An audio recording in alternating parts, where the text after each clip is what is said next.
Good evening and welcome to Alert View. They say the walls of Parliament are lined with secrets, but every now and then a crack appears in the facade, a crack that reveals something deeply unsettling beneath the surface.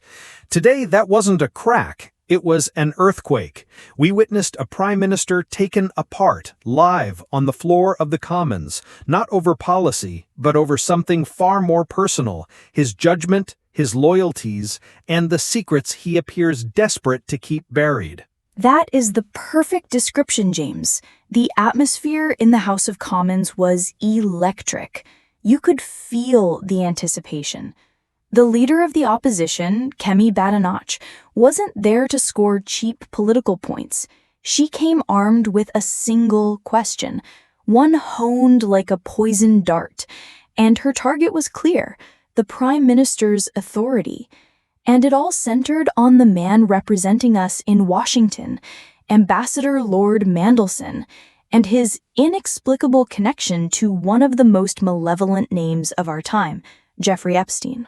And let's be crystal clear about the context here. Badenoch wasn't just alluding to a passing acquaintance. She used Mandelson's own reported words, describing Epstein as his best pal. Most chillingly, this so-called friendship was at its peak during the precise time frame that courts documented Jeffrey Epstein was running a child sex trafficking ring. So the first question Badenoch asked was simple enough to be brutal. Prime Minister, were you aware of this intimate relationship when you handed this man the keys to our most important embassy? And in that moment, the chamber froze. All eyes were on the Prime Minister. His body language said it all. The slight tightening of his shoulders, the fleeting glance towards his advisors. And then came the answer, or rather the non-answer. He began to coldly recite lines about due process and the proper procedure for appointments. It was a transparent attempt to hide behind a wall of bureaucratic jargon.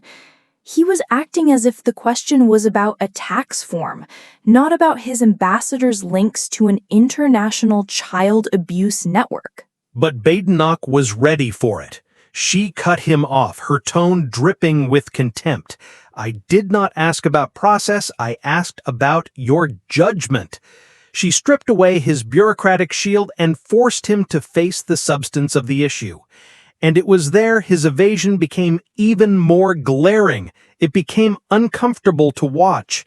His silence on the direct question was more deafening than any words he could have spoken. It felt like an admission, as if to say, yes, I knew and I hoped nobody would ever find out. If it had stopped there, it would have been bad enough. But it didn't. It was then that Badenoch delivered the knockout blow. She revealed a report from the Daily Telegraph, and this is where the story shifted from a potential scandal into a full-blown crisis. The allegation wasn't just that Mandelson was a friend of Epstein's, but that as the United Kingdom's business secretary, he brokered a deal with Jeffrey Epstein after Epstein had already been convicted of child sex offenses. Let's just pause and absorb that.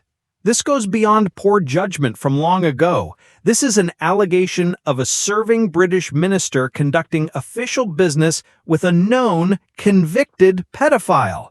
It raises horrific questions. What was the nature of that deal? Were the security services informed?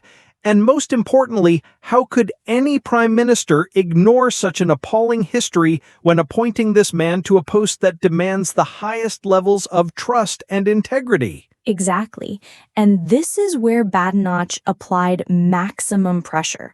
She demanded the publication of all government vetting documents related to Mandelson's appointment, and crucially, all of his correspondence with Jeffrey Epstein.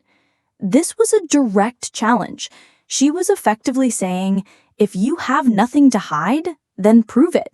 Show the British public everything. And the Prime Minister's response was, again, utterly revealing. More muttering about procedures and independent elements. He looked like a cornered animal desperately searching for an escape route. His refusal to commit to full and immediate transparency screamed louder than any denial. In politics, the cover-up is always worse than the crime. And the question now is, just how big is the crime being covered up here? What is in those documents that they are so terrified of us seeing? And here Badenoch masterfully tied all the threads together. She reminded everyone that this isn't the first incident to call the Prime Minister's judgment into question. She pointed out how he ignored her warnings about his deputy prime minister just 1 week before she was forced to resign over a tax scandal.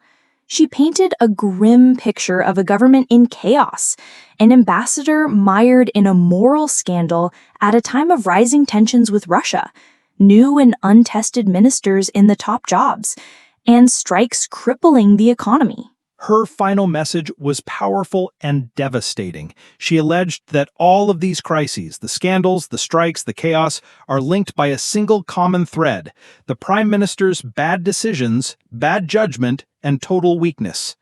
His final defense was the most cynical of all. Faced with these grave accusations touching on national security and moral integrity, he started boasting about his government's minor achievements, including the reopening of a waffle shop. The disconnect from reality was staggering. It was the sight of a man who has completely lost control of the narrative and of his government. Which leaves us in a very disturbing place. We are not talking about a normal political disagreement. We are talking about a man representing the United Kingdom in Washington with a deeply dark and questionable history. And we have a prime minister who categorically refuses to be transparent about what he knew and when he knew it. The real story here isn't just in the questions that were asked, but in the answers that were not given. The secrets buried in those documents could shake this government to its very foundations. And so we leave you with this question. Did we witness a prime minister merely attempting to survive an embarrassing political storm today? Or are we watching the pulling of a thread that can unravel a much larger web of secrets and dealings that the establishment has fought for years to keep hidden from public view? Drop your analysis in the comments section below. We are eager to read your perspectives. And make sure you are subscribed to Alert View and have hit that notification bell, because this is a story we will be following very closely, and you will not want to miss a single development. Thank you for joining us.